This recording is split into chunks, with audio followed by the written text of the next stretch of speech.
Hello friend and अस्सलाम वालेकुम। Welcome to easy learning 700। ये MGT 101 की लेक्चर सीरीज़ चल रही है और फाइनेंशियल अकाउंटिंग की। और आज की वीडियो के अंदर हम बैंक रिकॉन्सिलिएशन स्टेटमेंट पढ़ेंगे। आइए स्टार्ट करते हैं आज की वीडियो को। कैश बुक बैलेंस जो है वो टैली करना चाहिए किससे? बैंक स्टेटमेंट से आपका। और accountant of the bank of the business prepared a bank reconciliation statement at specific date. यानी कि मतलब जो अकाउंटेंट होता है वो एक बैंक रिकन्सिलिएशन स्टेटमेंट बनाता है कि भाई जो हमने कैश यानी कि मतलब कैश बुक में हमारी जो एंट्रीज पड़ी हैं वो क्या बैंक से टैली भी हैं कि नहीं। टैली करना इसलिए ज़रूरी होता है ताकि कोई एरर ना आए। एरर हो सकता है कि हमसे यानी मतलब अब हमने बैंक में डिपॉजिट करवाया 1 लाख रुपए और बैंक ने तो 1 लाख रुपये डिपॉजिट कर दिया, आपको स्लिप भी दे दी, आपने बैंक बुक में लिख लिया 90,000 रुपये हो जाता है, या फिर 1,10,000 रुपये। तो उस चीज़ को रिकनसाइल करने के लिए या उस चीज़ को चेक करने के लिए, वेरीफाई करने के लिए आपको बैंक बुक इस्तेमाल होती है। और इसके अंदर 2 टाइप्स होती हैं डिफरेंट, एक एडजस्टमेंट और फिर इसके एक रिकन्सिलिएशन डिफरेंट। तो business account prepare cash book होती है, बैंक प्रिपेयर बैंक स्टेटमेंट, और बैंक अकाउंट प्रिपेयर जो होता है बैंक रिकन्सिलिएशन स्टेटमेंट यानी BRS। ठीक है, अब इसको हम देखते हैं कि इम्पोर्टेंस टू नो क्या होना चाहिए, यानी कि मतलब हमें क्या क्या पता चलना चाहिए या क्या क्या चीज़ें होनी चाहिए इस चीज़ को। अब ये क्या है? It is important to know the nature and behaviour of to balance before informing the possible reason of difference to amount. यानी हमें पता होना चाहिए एक there are 2 type of deposits, एक तो फिक्स टर्म डिपॉजिट है और एक डिमांड डिपॉजिट है। फिक्स टर्म मतलब कुछ अरसे के लिए, टाइम के लिए होते हैं। डिमांड डिपॉजिट ये कि जैसे आप मांगे तो वैसे ही आपको मिल जाए। और बैंक जो है वो प्रिपेयर करता है डिमांड डिपॉजिट ओनली किस पे? करंट अकाउंट पे। देयर में भी a profit and loss sharing account also known as saving account. Saving account पे यूज हो सकता है। Transaction take place frequently in demand deposit, यानी जो डिमांड डिपॉजिट होता है उसमें ट्रांजेक्शन जैसे यदि आपने फिक्स करवा दिया तो उसके अंदर इतनी ज़्यादा ट्रांजेक्शन्स नहीं होंगी, लेकिन जो आपने अपना जो फ्रीक्वेंसी है वो तो ऐसी बात है उसकी ज़्यादा होगी जो आपका डिमांड डिपॉजिट होगा, फिक्स में इतनी नहीं होगी। और फिर इसके फर्दर डिपॉजिट या विड्रॉ होता है are not made in time deposit entitle mutually. यानी मतलब अब जैसे कई लोग जो है वो बैंक के अंदर 1 महीने के लिए या 6 महीने के लिए या 1 साल के लिए डिपॉजिट करवा देते हैं, तो उसकी इतनी ट्रांजेक्शन नहीं होती। हाँ, पॉसिबल यानी कि पॉसिबल रीज़न हो सकते हैं डिफरेंस के, are need to be adjusted in cash यानी कि बुक के अंदर। अब क्या है कि but yet not to be recorded, मतलब किस वजह से डिफरेंस अराइज हो सकता है।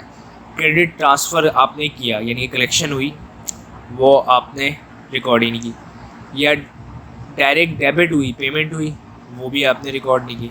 स्टैंडर्ड ऑर्डर्स थे पेमेंट के, वो भी नहीं किए। बैंक चार्जेस डिडक्ट, अब जैसे कई दफ़ा बैंक जो है वो आप स्टेटमेंट निकलवाने जाएँ कोई सा भी बैंक हो वो बैंक चार्जेस काटता है।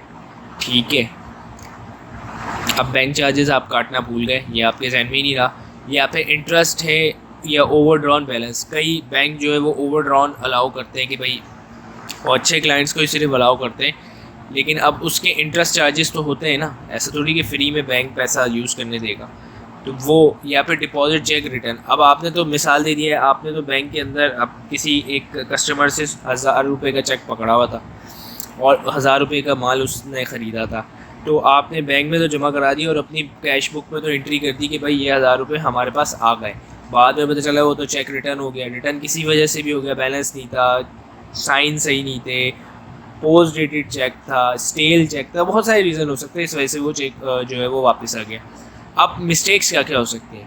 रिसीप्ट यानी कि मतलब साइड मिस्टेकली ओवर स्टेट कर दी, मतलब ज़्यादा लिख दिया, या receipt side mistakenly under stated हो गई, कम लिख दिया, या पेमेंट जो की थी वो ज़्यादा कर दी। जैसे हो सकता है कि मतलब 100 रुपये की करनी थी, आपने गलती से 110 रुपये की लिख दी। इसी तरह के payment side mistakenly under state भी हो सकती है। अब issue credit issue cheque return but replacement और new cheque is immediately issue, ये भी हो सकता है। तो इसका कोई इफेक्ट नहीं होगा। मतलब जैसे मिसाल दे दिया है कि एक चेक रिटर्न हो गया कस्टमर का, पोस्ट डेटेड चेक था, या फिर उसके अंदर कोई ऐसा मसला आया हुआ था लेकिन कस्टमर ने बोला चलो ठीक है कोई बात नहीं मैं नया चेक इशू कर देता हूँ उससे, तो इसका कोई भी अफेक्ट नहीं आएगा। अब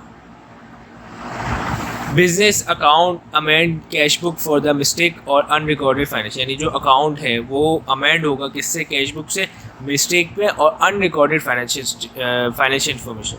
अब एक cash book balance after adjustment in the present, cash book balance हो गई, possible reason for to difference need to be present, यानी कि क्या क्या रीज़न हो सकते हैं वो आपको देखने पड़ेंगे। देखते हैं रीज़न क्या है।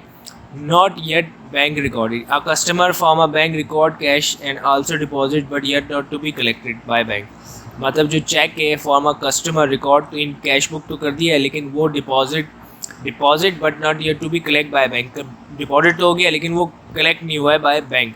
Check paid to the supplier recorded in cash yet not to be present to the bank payment, जैसे हो सकता है कि मिसाल दे दिया है कि आपने एक कस्टमर को चेक दिया, आपका बिल्कुल सही चेक था, कोई मसला नहीं था, लेकिन कस्टमर जो है वो उसने प्रेजेंट ही नहीं किया, वो उसने बोला भाई मैं एक हफ़्ते बाद प्रेजेंट कर दूंगा, रीज़न है कुछ भी हो सकता है, तो उसने नहीं किया। अब मिस्टेक हो गई commit in bank statement, wrongly debited और चार्जेस बाय द बैंक, ये भी हो सकता है कि आपके चार्जेस जो है वो गलती से उसने ज़्यादा काट दिए या डबल काट दिए।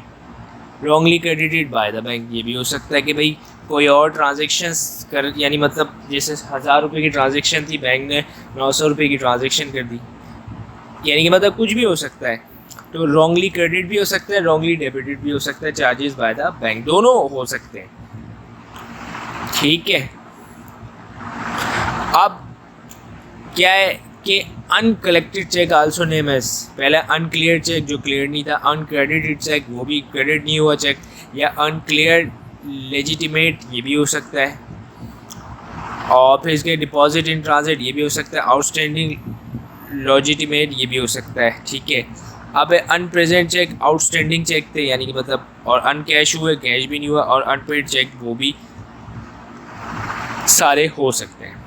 अब एक क्वेश्चन देखते हैं कि जो बैलेंस है as per Yasin traders cash book वो है 4500, does not agree as per the bank जो है वो 7700 बैंक में आ रहा है। अब चेक फॉर्म अब इसके अंदर जो हमें दी हुई है कि चेक हमने जो है वो हैज़ बीन पेड किया हुआ into but yet not to be processed और क्लियर्ड, मतलब 2000 रुपये का जो चेक है वो हमने दिया हुआ है लेकिन कस्टमर ने प्रेजेंट नहीं किया।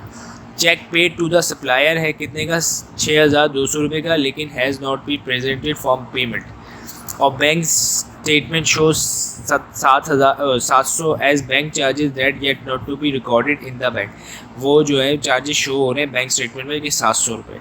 और चेक जो है वो क्या है कि 300 रुपये का चेक है, रिसीव हुआ है फ्रॉम कस्टमर, हैज़ रिटर्न और dishonour can not be rectify, यानी मतलब जो 300 रुपये के चेक था वो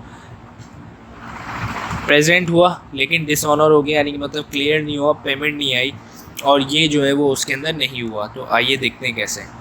एक तो हमें बैलेंस दिया हुआ था ओपनिंग बैलेंस क्या होता है 4500 रुपये, ठीक है। फिर उसके बाद जाके बैंक चार्जेस जो है वो हिट हुए हमें, तो अब देखें क्रेडिट साइड से ये हमें निकालना पड़ेगा, ठीक है। 700 रुपये हमें बैंक चार्जेस जो है वो हिट हुए थे वो भी, और डिसऑनर चेक जो है वो भी, तो वो हमने डिसऑनर चेक, अब इसी तरीके से इस चीज़ को जहन में रखें, वो एंट्री जो बैंक स्टेटमेंट में हो चुकी है, मतलब जैसे बैंक चार्जेस और डिसऑनर चेक ये बैंक स्टेटमेंट में आपके रिफ्लेक्ट कर रहे हैं, तो वो एंट्रीज आपकी कैश बुक में होगी, और जो आपने एंट्री कर दी है लेकिन बैंक स्टेटमेंट में नहीं हुई वो बैंक रिकॉन्सिलिएशन को एडजस्ट करेगी, ठीक है। अब आपका जो 700 रुपये और 300 रुपये ऐड करने के बाद 3500 रुपये आ रहा है आपका बैलेंस। अब बैंक को देखते हैं, बैंक एज शोन कितना है 7700, तो अनक्लियर चेक था वो आपका माइनस होगा, अनप्रेजेंटेड चेक था वो आपका माइनस होगा। Balance as per the bank statement कितना दिया हुआ है 7700, और अनक्लियर चेक था, मतलब ये अभी आपके पास से पेमेंट नहीं गई, तो ये आप अपने उसमें ऐड कर देंगे, क्योंकि जाहिर सी बात है आपने कलेक्ट करना थी। और जो अनप्रेजेंटेड चेक था, जो आपके पास से जाने वाली थी लेकिन और वो जानी चाहिए थी लेकिन वो उसने नहीं की, तो वो आप माइनस कर देंगे। तो 3,500 ये आपका बैंक स्टेटमेंट बैलेंस हो गया। अब आइटम जो है वो appear debit side should be as appear credit side in bank reconciliation vice versa, या adjustment in pass on each bank each adjustment. ये इसकी प्रैक्टिकल है कि इसके अंदर जो है वो हमें दिया हुआ है कि बैलेंस दिया हुआ है और फिर वर्दा, दानिश, इस तरीके से सारे दिए हुए, ड्राइंग्स हैं, फैश दिन है और फिर उसके आगे परवेज़ है। तो इस तरीके से दी हुई है। अब क्या कह रहा है, prepare a bank reconciliation statement and complete the pattern of question with the pattern of practice. देखते हैं कि बैलेंस एज पर दी बैंक स्टेटमेंट जो दिया हुआ है वो दिया हुआ है 1840 रुपये। अनक्लियर चेक बशीर के थे और गज़ल के थे, तो वो आपने ऐड कर दिए। परवेज़ और गज़नफर जो थे 1,040 और 202 रुपये, वो भी आपने ऐड कर दिए और एडजस्ट करके आपने 1,540 रुपये जो है वो एज़ पर कैश बैलेंस यानी कि कैश बुक तक आप पहुंच गए। अब इसके अंदर बातें क्या क्या जहन में रखनी है। व्हेन वन बैलेंस जो है वो आपका एज़ पर दी बैंक गिवन जो है वो first prepare bank reconciliation statement to find out balance adjusted cash place in this balance is adjusted cash as closing balance. Find out करना क्या है, opening balance of cash book, reverse working करनी है हमें figure के लिए। और फिर when the balance as per the cash book is given in the question, first prepare adjustment cash book and prepare bank reconciliation statement with the balance adjust के through.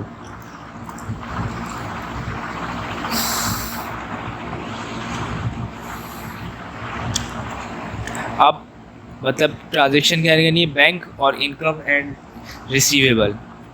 Debit क्या है, एक्सपेंस, और bank credit इस तरीके standard order है। उसका क्या होगा कि आपका एक्सपेंस है, बैंक जो है वो क्रेडिट होगा। बैंक चार्जेस है, bank charges debit, bank credit हो जाएगा। इंटरेस्ट चार्जेस है, इंटरेस्ट चार्जेस डेबिट और फिर क्रेडिट हो जाएगा। और डिपॉजिट चेक रिटर्न या डिसऑनर डेबिट होगा डेटर्स को, और क्रेडिट जो होगा आपका बैंक हो जाएगा। मिस्टेक जो है वो कमिटेड इन कैश बुक क्या क्या हो सकती हैं वो भी देख लेते हैं। वो जो है वो अब जैसे receipt side mistakenly over stated भी हो सकती है, तो उसको सन्ड्री में अभी डाल देंगे। सन्ड्री अकाउंट वहाँ पे इस्तेमाल होता है जो एक समझ ले अकाउंट्स मिस्टेक समझ में नहीं आ रही, ताकि फिर बाद में उस सन्ड्री अकाउंट से एंट्रीज उठा के हम उसको एडजस्ट कर सकें।